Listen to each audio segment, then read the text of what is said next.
ফিকার প্রশ্ন হলে আমি শেখকে দিব। মাশাআল্লাহ, বাংলাদেশের শ্রেষ্ঠ ফকি হচ্ছেন আমাদের শেখ, এটা কোনো সন্দেহ না। এটা আমরা সার্টিফিকেট কথা, এটা কোনো আন্দাজি কথা না। আলহামদুলিল্লাহ। সুতরাং প্রথম প্রশ্নটা হচ্ছে, আমি পড়ছি, শেখ উত্তর দিবেন। জিকা বাজার, ফ্রিল্যান্সার বা জিকা বাজার, মোবাইল নেটের মাধ্যমে যে ব্যবসা হচ্ছে এ সম্পর্কে একটু সমাধান দেবে। এটা করা ইসলামে হারাম নাকি হালাল? এটা মাইকে দিয়ে দেবেন।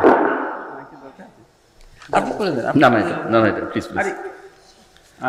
ফ্রিল্যান্সারদের একটা মানে পলিসির কথা বলেছেন, জিকা বাজার ডলার সিস্টেম যেটা করা হয় থাকে, এখানে আসলে ডলারগুলো আগে কেনা হয়, পরে এই ডলারগুলোকে অতিরিক্ত মানে সুদ দিয়ে এটাকে ডেলিভারি দেওয়া হয়ে থাকে অথবা প্রোভাইড করা হয়ে থাকে। এই কাজটি যেহেতু অতিরিক্ত নেওয়া হয়ে থাকে, এটি কোনো সুদ ধরনের সুদ হবে, হারাম হবে। এই কাজটা অতিরিক্ত গ্রহণ করার কারণে হারাম হবে।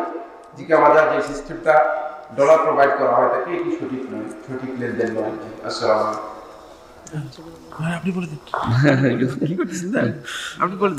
মসজিদের ইমাম সাহেব মাগরিবের আজানের পর 3 থেকে 5 মিনিট সূরা পড়ায়, এটা কি ইসলামের দৃষ্টিতে ঠিক?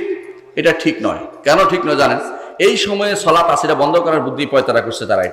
এটা করবেন না। এই সময় রাসূলুল্লাহ সাল্লাল্লাহু আলাইহি ওয়াসাল্লাম বলেছেন, সল্লু কাবলাল মাগরিব, সল্লু কাবলাল মাগরিব, শেষে বলছে লিমান শাহ, যে চাই সেজন্য পড়ে। তারপরে এটা বন্ধ করার জন্য বুদ্ধি করে এখন আর কোনো সময় পায় না, শুধু মাগরিবে মাঝখানে কেন পড়াচ্ছে? এই সময় দোয়া করতে পারে, দোয়া কবুল হয়, আযান একামতের মাঝখানে সব বন্ধ করে তিনি এখন সূরা কেরাত শিখাচ্ছেন, আর সুযোগ পান নেই তিনি।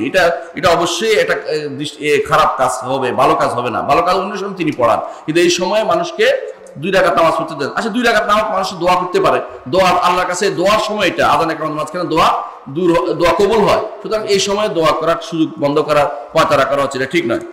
দ্বিতীয় প্রশ্ন হচ্ছে, গ্রামীণ ব্যাংকে চাকরি করে এমন ছেলের সঙ্গে কি বোনকে বিয়ে দেওয়া যাবে? দেখুন, প্রথমত ব্যক্তির কাছে বিয়ে দিতে পারবেন, তার আয়টা হারাম, এটা আপনি বুঝতে পারছেন।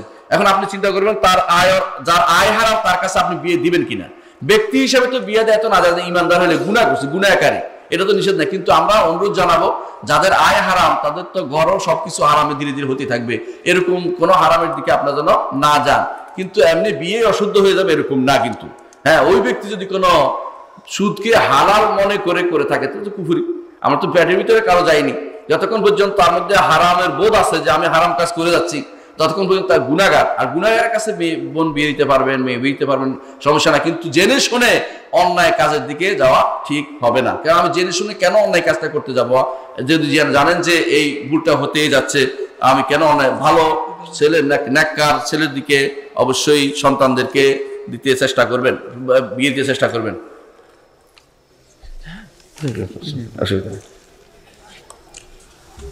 হুজুর, আমি উমরা পালন করতে চাই, কিন্তু বিবাহের দেনমোহর দেইনি, কোনটা জরুরি? দেনমোহর আপনার ঋণ রয়ে গেছে, ঋণ আগে আদায় করে দেন। দেনমোহর প্রথমে আদায় করেন, এরপর যদি সম্ভব হয় আপনি উমরা করেন। উমরাটা আপনার জন্য নফল বা অতিরিক্ত, কিন্তু দেনমোহরটা আপনার জন্য ফরজ, এবং ঋণ যদি মারা যান তাহলে আপনি বড় ক্ষতিগ্রস্ত হয়ে যাবেন। সুতরাং আগে দেনমোহর আদায় করে দিন। প্রশ্ন করেছেন, আমি নফল নামাজ আদায় করি খুব কম, কারণ আমাদের ইমাম সাহেব বলেন সঠিকভাবে সহি শুদ্ধভাবে না পড়তে পারলে নফল ওয়াজিব হয়ে যায়। কেমন কথা এটা? এই কথা তো আমরা আর বেশি শুনি না। এই কথাটা এরকম, ঘটনা এরকম না। আপনি নফল নামাজ আদায় করবেন, কোরআন আপনি সূরা ফাতিহা পড়তে পারেন কিনা? যে সূরা ফাতিহা পড়তে পারে আলহামদুলিল্লাহ তার নামাজ হয়ে যাবে। বাকিগুলো তো আপনি জানেন কি পড়তে হয়, হালকা জিনিস, সুবহান রাব্বিয়াল আলা, সুবহান রাব্বিয়াল আযীম, আর এগুলি পড়তে পারে। সূরা ফাতিহা যদি কেউ পড়তে পারে সুন্দর করে, নফল নামাজ পড়বেন। নফল নামাজের ওয়াজিব হয়ে যায়, ফরজ ওয়াজিব হয়ে যায়, কথাটা এরকম না। তবে ছেড়ে দিলে কেউ, এটা মাসালা আলাদা, সেটা হচ্ছে কেউ ছেড়ে দিলে এখানে আলাদা মতভেদ আছে। কিন্তু নফল নামাজ বেশি বেশি পড়বেন। কেন? ফরজ নামাজে আমাদের অনেক ঘাটতি থাকে, যত নফল পড়বেন তত ঘাটতিটা পূরণ হবে। এবং অনেক আলেম, আমি সিয়ার আলাম নুবালা পড়ে দেখলাম, আমাদের পূর্বসূরি যারা ছিলেন, মুহাদ্দিস, মুফাসসির আর উলামা মুহাদ্দিস ছিলেন, সবাই তারা বলেছেন জীবনে সবচেয়ে যে কাজটি আখিরাতে বেশি কাজে লেগেছে এটা হচ্ছে 2 রাকাত সালাত। মানে সালাত যে পড়েছে রাতের অন্ধকারে কেউ দেখেনি, সেটা কাজে লেগেছে। এমনকি কারো এমন হয়তো যেখানে সাজ্জাদ যেটা পড়তেন এটা দেখতে মনে হয়তো খাল উঠে গেছে চামড়া, নামাজ পড়তে পড়তে।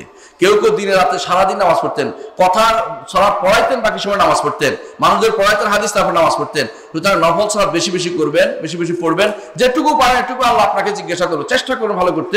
কিন্তু তাই বলে ভয় দেখেই দিয়েছে আপনাকে নামাজ পড়া বন্ধ করে দেওয়ার জন্য, এটা কিন্তু কাজটা ঠিক করেনি।